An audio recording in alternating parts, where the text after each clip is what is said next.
Bismillahirrahmanirrahim. Assalamualaikum warahmatullahi wabarakatuh. Salam sejahtera untuk kita semua. Tapi pun sertifikasi guru, channel media informasi dan edukasi seputar pendidikan profesi dan sertifikasi guru Indonesia menjumpai kembali Ibu dan Bapak sekalian. Nah, kali ini kami akan berbagi informasi tentang kabar gembira Bapak dan Ibu bahwa meski sertifikat pendidik tidak linear dengan mata pelajaran yang diajarkan oleh Bapak dan Ibu, tetapi ternyata tetap bisa menerima tunjangan sertifikasi. Ini sekaligus menjawab pertanyaan dari teman-teman kita tentang bagaimana solusinya ya supaya saya sudah punya sertifikat tapi tidak linear dan sudah tidak terima tunjangan profesi sudah lama berarti tidak menerima tunjangan profesi supaya tetap bisa menerima sertifikasi meskipun tidak linear.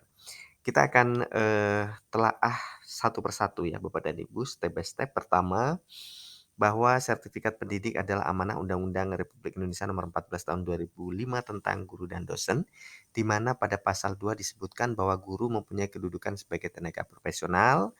Di pasal 2 ayat 2-nya pengakuan kedudukan sebagai tenaga profesional tersebut dibuktikan dengan sertifikat pendidik. Lalu di pasal 16, pemerintah akan memberikan tunjangan profesi sebagai penghargaan atas keprofesionalannya guru dengan dibuktikan oleh sertifikat pendidik tersebut. Nah, apakah untuk mendapatkan tunjangan profesi atau sertifikasi guru hanya berhenti sampai dengan punya sertifikat pendidik? Ternyata tidak seperti itu ya Bapak dan Ibu. Kita akan melihat aturan turunannya kembali di Permendikbudristek ya nomor 4 tahun 2022. Di permen tersebut disebutkan di pasal 4 tentang persyaratan ya ayat 2 untuk memperoleh tunjangan sertifikasi. Di poin A memiliki sertifikat pendidik, tentu sudah memiliki ya Bapak dan Ibu ya. Kemudian yang kedua, status guru ASN di daerah di bawah binaan kementerian ini bagi ASN daerah ya, bagi Bapak Ibu guru honor swasta juga sama, di bawah sekolah yayasan atau yang diselenggarakan oleh masyarakat. Kemudian bagian C-nya mengajar pada satuan pendidikan tercatat pada Dapodik. Yang keempatnya memiliki nomor registrasi guru. Saya yakin kalau Bapak Ibu guru punya sertifikat pendidik pasti punya nomor registrasi guru ya. Nah, pada poin E inilah yang seringkali menjadi problem ya di lapangan, yaitu melaksanakan tugas mengajar dan atau membimbing peserta didik pada satuan pendidikan sesuai dengan peruntukan sertifikat pendidik yang dimiliki, yang dibuktikan dengan surat keputusan mengajar. Nah, itulah dengan kata lain ada istilah namanya linear. Bapak dan Ibu, teman-teman sekalian, mau tidak mau memang ketika Bapak Ibu guru memiliki sertifikat pendidik, maka mapel yang diajar harus linear dengan sertifikat pendidik yang dimiliki. Itu sudah diatur ya di dalam Permendikbud nomor 16 tahun 2019. Justru jauh-jauh sebelum Permendikbud nomor 4 tahun 2022 tentang Juknis pemberian tunjangan profesi untuk tahun 2022 ini dikeluarkan ya. Di tahun 2019 itu juga merupakan revisi dari Permendikbud nomor 46 tahun 2016 tentang penataan kembali mengenai linearitas guru bersertifikat pendidik. Yuk kita lihat Bapak dan Ibu sebagai contoh ya.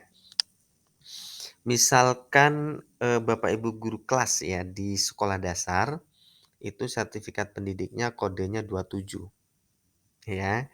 Nah, bagaimana dengan Bapak Ibu guru yang memiliki sertifikat pendidik guru kelas MI kode 28?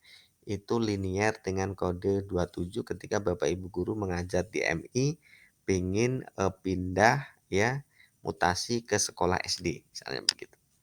Lalu ada ya sertifikat pendidik mapel yang linear dengan SD. Yang pertama adalah matematika, kemudian pendidikan kewarganegaraan ya Bapak dan Ibu, lalu bahasa Indonesia, IPA dan IPS.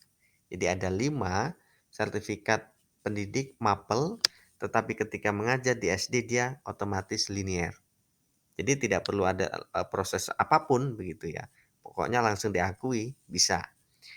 Nah, bagaimana dengan Bapak Ibu guru yang memiliki sertifikat pendidik yang lain yang tidak dihitung linear tetap bisa ya mengajar, ini sebagai contoh saja. Nanti Bapak Ibu secara lengkap dibuka ya Permendikbud nomor 16 tahun 2019.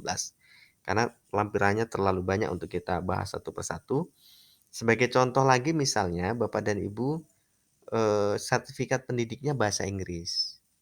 Bisa mengajar di SD, asal Bapak Ibu memiliki kualifikasi S1 PGSD. Jadi yang tadinya S1 Pendidikan Bahasa Inggris misalnya, kemudian kuliah lagi, mengambil PGSD, sudah selesai punya kualifikasi S1 PGSD, menggunakan sertifikat pendidik yang lama bisa untuk digunakan ya. Mendapatkan sertifikasi sebagai guru kelas begitu. Termasuk juga Bapak Ibu guru yang memiliki sertifikat pendidik guru kelas TK juga bisa di SD dengan catatan S1-nya PGSD. Kalau belum PGSD ya kuliah PGSD begitu ya. Karena memang aturannya begini ya Bapak dan Ibu, mau tidak mau ya. Ketika tidak linear, maka bagaimana supaya linearnya kan begitu ya. Maka solusinya adalah linear dengan S1-nya. Bagaimana dengan sertifikat pendidik pada jenjang SMP, SMA, dan SMK atau sederajat yang sertifikat pendidik tertentu tidak seperti yang disebutkan tadi. Apa dia sertifikat pendidikan ekonomi, apa pendidikan TIK atau apapun ya begitu.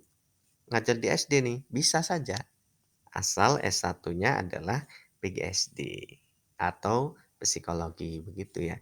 Nah, untuk yang model begini ini ada proses yang harus dilalui ya, lapor ke Dinas Pendidikan dengan membawa bukti akademiknya berupa S1 PGSD, kemudian sertifikat pendidik dan sebagainya atau konsultasi dulu boleh.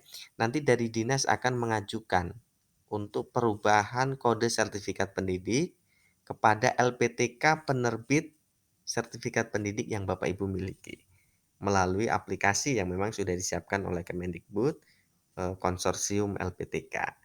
Kalau nanti oleh LPTK ya administrasinya itu ditelaah, kemudian secara administrasi sudah mencukupi untuk perubahan kode sertifikat pendidik itu, maka Bapak Ibu guru bisa kemudian mendapatkan tunjangan sertifikasi sebagai guru kelas di SD gitu ya Bapak dan Ibu. Nah itu yang kami pahami ya begitu ya prosesnya. Nah Bapak Ibu guru yang sudah pernah mengalami ataupun sudah pernah berpengalaman di dalam hal yang seperti ini boleh dong ya kalau apa namanya komentar di kolom komentar untuk berbagi informasi dengan teman-teman yang lain. Atau Bapak Ibu guru masih memiliki beberapa pertanyaan boleh dituliskan di kolom komentar nanti kita akan diskusikan. Itu dulu Bapak dan Ibu teman-teman berbagi kami di kesempatan ini mudah-mudahan bermanfaat. Terima kasih. Assalamualaikum warahmatullahi wabarakatuh.